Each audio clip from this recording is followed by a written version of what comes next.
এতিয়াৰ পৰা এটেন্ডেন্স কম থাকিলেও পৰীক্ষা দিব নোৱাৰিবা এটেন্ডেন্সৰ ক্ষেত্ৰতো বহুতো নতুন নিয়ম আহিছে তো কি আহিছে আজি এই ভিডিওটোত আমি আলোচনা কৰিম তো খুবই ইম্পৰ্টেন্ট হয় তোমালোকে জানাটো কাৰণ আগতে যত বিভিন্ন ধৰণৰ এটেন্ডেন্স আনি ষ্টুডেন্টছে পৰীক্ষা দিব পাৰিছিলে এতিয়া কিন্তু বেছিভাগ ষ্টুডেন্টছে পৰীক্ষা দিব নোৱাৰিব তো কি নিয়ম তোমালোকে মানি চলিব লাগিব আজি এই ভিডিওটো আমি ডিসকাস কৰিম কাৰণ এখিনি খুবই ইম্পৰ্টেন্ট হয় যদি অকমান ভুল কৰি দিয়ে তেনেহলে পৰীক্ষা দিব নোৱাৰিবা বেছিকৈ ইম্পৰ্টেন্ট হয় সেইবিলাক ষ্টুডেন্টৰ কাৰণে যোনে নীট আৰু জেডব্লিউ কাৰণে প্ৰিপাৰেচন কৰিম বুলি ভাবিছা তো ইয়াত দুটা পইণ্ট আছে প্ৰথম পইণ্টটো কি দিছে সোৱা any student who has prosecuted a regular course of study either in SS first year or in SS second year may be admitted to SS first year examination or to the SS final examination in the appropriate stream as regular candidate provided he/she attended 75% of the classes held in each subject তো ইয়াত কি কৈছে বুজাই দি আছো তোমালোকক তো এটো হৈছে SS first year আৰু second year students বিলাকৰ কাৰণে তো তোমালোকে এটো জানাটো খুব ইম্পৰ্টেন্ট হয় তোমালোকৰ যদি এটেন্ডেন্স 75% ৰ তলত থাকে যিকোনো সাবজেক্টত তেনেহলে কিন্তু তোমালোকে এই এক্সামটো দিব নোৱাৰিবা এইচএস সেকেন্ড ইয়াৰ পঢ়ি থকা ষ্টুডেন্টখিনিটো জানাই যে কেনেকৈ তোমালোকৰ এটেন্ডেন্স হয় কিন্তু ফাৰ্স্ট ইয়াৰ যোনবিলাকে এবাৰ উঠিবা খেৰত নাজানা তো তোমালোকক কৈ দিও যে প্ৰতিটো সাবজেক্টৰে এটেন্ডেন্স সেপাৰেট কে হয় তোমালোকে যেটা কলেজ জয়েন কৰিবা যদি গভৰ্ণমেন্ট কলেজত পঢ়া মৰ্নিংৰ পৰা ইভিনিংলৈ তোমালোকৰ এটেন্ডেন্স হৈ থাকিব গুটেকিটা সাবজেক্টৰ কাৰণে গুটেকিটা ক্লাছতে এটেন্ডেন্স হয় তো হেবিলাক ক্লাছৰ তোমালোকৰ এটেন্ডেন্সৰ পাৰ্সেন্টেজটো খেখত চাব যদিহে তোমালোকৰ পাৰ্সেন্টেজটো 75% ৰ তলত আছে তেনেহলে কিন্তু তোমালোকে ফাইনেল এক্সামটো দিব নোৱাৰিবা আৰু যেতিয়া তোমালোকে ফাইনেল এক্সামটো নিদিবা তেনেহলে তোমালোকৰ ৰিপৰ্ট কাৰ্ডত ফেইল বুলি আহিব তো মই নিজে দেখা এক্সাম্পল বহুত আছে এটো এনেকুৱা নহয় যে ফাৰ্স্ট টাইম হয় তো আমাৰ টাইমতো বহুতো এনেকুৱা ষ্টুডেন্ট আছিল যাৰ এটেন্ডেন্স খুবেই কম আছিল তো সিহঁতে কিন্তু পৰীক্ষা দিব নোৱাৰিলে যাৰ ফলত সিহঁতে আৰু এবছৰ এক্সট্ৰা কৈ পঢ়িব লগা হৈছিল হলেও কোনো ধৰণৰ নোটিস বোৰ্ডৰ পৰা দিয়া হোৱা নাছিল এবিলাক জাস্ট স্কুল বিলাকৰ নিজৰ ৰুলছ আছিল কিন্তু এটা যেহেতু বোৰ্ডৰ পৰা কোৱা হৈছে তো বিভিন্ন কলেজত এটা এটো ফলো হ'ব তো তোমালোকে ট্ৰাই কৰিব লাগিব তোমালোকৰ পাৰ্সেন্টেজ যাতে 75% ৰ ওপৰত থাকে তাতে তোমালোকৰ বেমাৰ আজাৰ হ'ব তো এনেওটো অকমান কমিবই তছ আৰু অকমান বেছি কমি গলে দিগদাৰ হৈ যাব তছ নেক্সট তোমালোকে সব point number 2 a candidate who fails to attend 75% of the classes on medical ground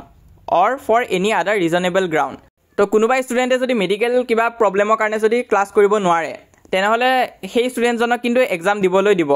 লগতে কিবা যদি বেলেগ ৰিজনেবল কামৰ কাৰণে যদি এটেন্ড কৰিব নোৱাৰে তেনেহলে তেওঁকো ৰেহাই দিয়া হ'ব কাৰণ বহুতো গভৰ্ণমেন্ট কলেজত এনেকুৱা ষ্টুডেন্ট থাকে যেনে খেলিবৰ কাৰণে বাহিৰত যাব লগা হয় তো তেনেকুৱা ষ্টুডেন্টসকো কিন্তু কলেজৰ পৰা অকমান ৰেহাই দি দিয়ে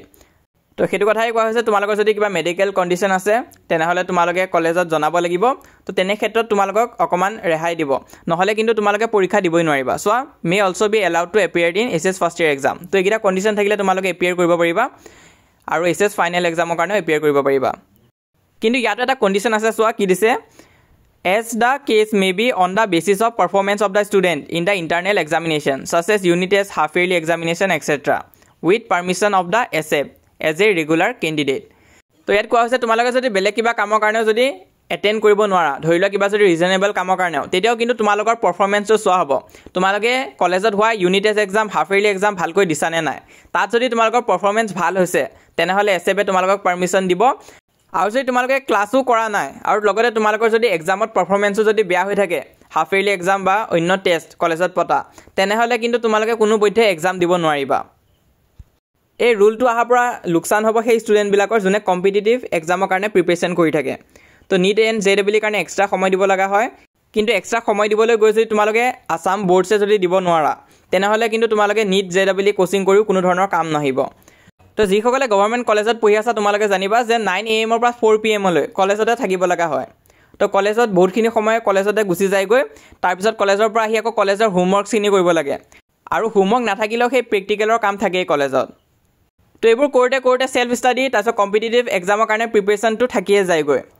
আৰু যিসকলে প্ৰিপাৰেচন কৰি আছা নীট জেডব্লিউ কাৰণে তোমালোকে যদি অনলাইন কোৰ্সও লৈছা গম পাবা যে এদিনত দুটাৰ পৰা তিনটা ভিডিও আহে আৰু এটা ভিডিও 2 ঘণ্টা কৈ থাকে তো তোমালোকে যদি সেই ভিডিওখিনিটো যদি টাইম দিয়া তেনেহলে আকৌ কলেজৰ পৰা টাইমটো গুচি যায়গৈ তো এটো কাৰণে একদম সময় মিলাব নোৱাৰি আৰু তাৰ ফলতে বহুত ষ্টুডেন্টছে কলেজ বাংক কৰে তো কলেজ যদি বাংকো কৰি দিয়ে তেনেহলে তোমালোকে ফসি যাবা কাৰণ এতিয়া নতুন ৰুলছ আহি গৈছে 75% এটেন্ডেন্স লাগিব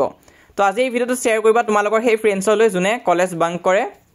নহলে কিন্তু কিউ এক্সাম দিব নোৱাৰিব আৰু লগতে আমাৰ WhatsApp চেনেল জয়েন কৰিবা এছএছ ফাৰ্স্ট ইয়াৰ আৰু সেকেন্ড ইয়াৰ কাৰণে দুটা কাৰণে আছে তো লিংকটো পিন কমেন্টত দিয়া আছে তাত গৈ তোমালোকে জয়েন কৰি থৈ দিবা তাত সকলো ধৰণৰ হেল্প আৰু ইনফৰমেশন পাই থাকিবা